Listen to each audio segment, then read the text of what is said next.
শুভ বিবাহ ধারাবাহিকের আজকের পর্ব। ধারাবাহিকের শুরুতে আমরা দেখতে পাই সম্রাট তার গার্লফ্রেন্ডের সাথে দেখা করতে গিয়েছিল। সেখানে একটা ফোনের আওয়াজ পেয়ে তার সন্দেহ হয় কেউ তাকে ফলো করছে। এরপর সে সেখান থেকে পালিয়ে আসে। পরের সিনে আমাদের ঝুম্পার ফ্ল্যাটে দেখানো হয়। সেখানে পার্টির আয়োজন চলছিল। ঝুম্পার ফ্রেন্ডরা চলে এসেছে। এরপর তারা জানতে চায় কেন ঝুম্পা বাড়িতে পার্টি করছে। ঝুম্পা বলে, আমি আমার ফ্ল্যাটটা তোমাদের দেখানোর জন্যই পার্টিটা রেখেছি। পরের সিনে ঝিনুক এবং সমুদ্র এসে তাদের স্পেশাল ড্রিঙ্কসগুলো সেখানে দিয়ে চলে যায়। পরবর্তীতে পার্টি শুরু হলে সমুদ্র এবং ঝিনুক সেগুলো ভিডিও কলের মাধ্যমে সুধা এবং তেজকে দেখাতে থাকে। অন্যদিকে তেজ সুধাকে বলে, ভিডিওগুলো রেকর্ড করে রেখে দাও, যাতে ঝুম্পা বেফাঁস কিছু বলে ফেললে সেটা আমরা প্রমাণ হিসাবে কাজে লাগাতে পারি।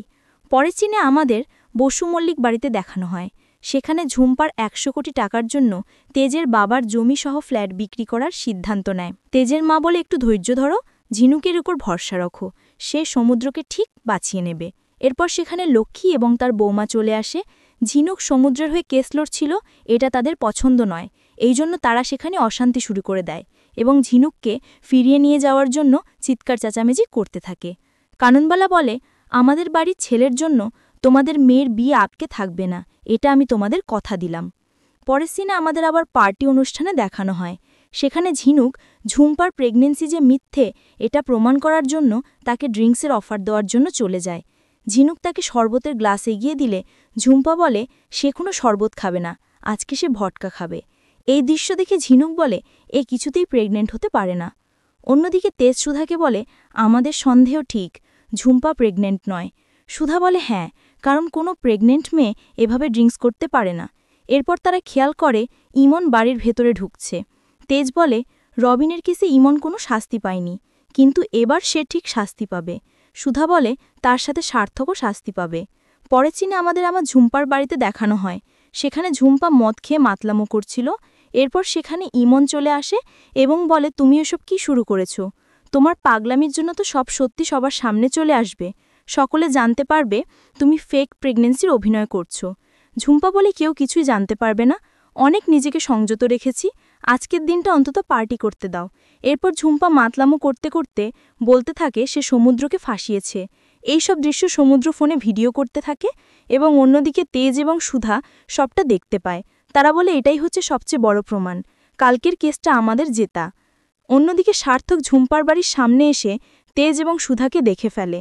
অন্যদিকে সমুদ্র ভিডিও করতে করতে ইমনের সাথে ধাক্কা লেগে তার ফোনটা পড়ে যায় এবং ইমন খেয়াল করে সমুদ্রের ফোনে ভিডিও অন ছিল।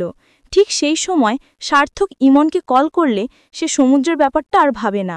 এরপর সার্থক ইমনকে ফোন করে তেজ এবং সুধার ব্যাপারটা জানিয়ে দেয়। পরের সিনে আমাদের আবার বসু মল্লিক বাড়িতে দেখানো হয়। সেখানে কাননবালা লক্ষ্মী এবং তার বৌমাকে বলে, ঝিনুক এই কেসে জিতে ফিরলে ঝিনুকের বিয়ের সমস্ত খরচ আমি দেব। এ কথা শুনে তো লক্ষ্মী অনেক খুশি হয়ে যায়। অন্যদিকে জ্যোৎস্না কাননবালাকে বলে, তুমি তো জানো সমুদ্র এবং ঝিনুক দুজন দুজনকে ভালোবাসে, তাহলে কেন অন্যের সাথে বিয়ে দেওয়ার কথা বললে? কাননবালা বলে, গজাননের উপর বিশ্বাস আছে, সে যার সাথে জোড়া লিখে রাখে তার সাথেই বিয়ে হবে। পরের সিনে তেজের ফোনে ভিডিও অফ হয়ে যাওয়ায় সুধা এবং তেজ সন্দেহ করে ভেতরে কোনো গণ্ডগোল হয়েছে। তাই সুধা ভেতরে যাওয়ার সিদ্ধান্ত নেয় এবং তেজকে বলে, আমি 5 মিনিটের ভেতরে ফিরে না আসলে তুমি ভেতরে চলে যাবে। অন্যদিকে সার্থক বলে, আমি জানতাম তুই সমুদ্রকে বাঁচাতে প্রমাণ জোগাড় করতে আসবি, কিন্তু তুই এবার আমার পাতা ফাঁদে পড়ে নিজেকে আর বাঁচাতে পারবি না। পরের সিনে ঝুম্পার ফ্ল্যাটে আমরা দেখতে পাই ঝিনুকের উপরে ইমন নজর রাখছিল। ঝিনুক একটা ফাইলে হাত দিতেই ইমন তাকে ধরে ফেলে এবং জিজ্ঞেস করে, তুমি এই ফাইল নিয়ে কি করছো? ঠিক সেই সময় ঝুম্পা এবং বাকিরা খাবারে ঝাল হওয়ায় চিৎকার করতে থাকে। সেই সুযোগে ঝিনুক পালিয়ে যায়। এরপর সম্রাট সমুদ্রের উপরে রাগ দেখায় খাবারে ঝাল হওয়ার জন্য। এমনকি সে সমুদ্রকে জোর করে খাবার খাওয়াতে গেলে সমুদ্রের নকল দাড়ি খুলে যায়। এতে সকলেই সমুদ্রকে চিনতে পারে। অন্যদিকে ঝিনুক সমুদ্রকে বাঁচানোর জন্য লাইট অফ করে দেয়। ঠিক সেই সময় সুধা ঘরের ভেতরে ঢুকে পড়ে। পরের সিনে তেজ ঝুম্পার ফ্ল্যাটে আসতেই যাবে, তখন সার্থক তাকে অজ্ঞান করে ফেলে। এরপর সার্থক বলে, আমি তোকে কিছুতেই জিততে দেব না তেজ। শেষ সিনে ইমন সম্রাটকে বলে, ঝুম্পাকে নিয়ে এখান থেকে পালিয়ে যাও। এরপর সকলে ঘর থেকে পালানোর চেষ্টা করলে ঝিনুক এবং সমুদ্র তাদের পেছনে ছুটতে থাকে এবং কেউ দরজাটা বন্ধ করে দেয়। এতে করে সুধা ঘরের ভেতরে আটকে পড়ে যায় এবং দরজা খোলার জন্য চিৎকার করতে থাকে। তো বন্ধুরা, এই ছিল আজকের আপডেট। পরবর্তী আপডেট পেতে আমাদের চ্যানেল এক্ষুনি সাবস্ক্রাইব করুন। ধন্যবাদ। নামগুলো স্পষ্টভাবে বলবা।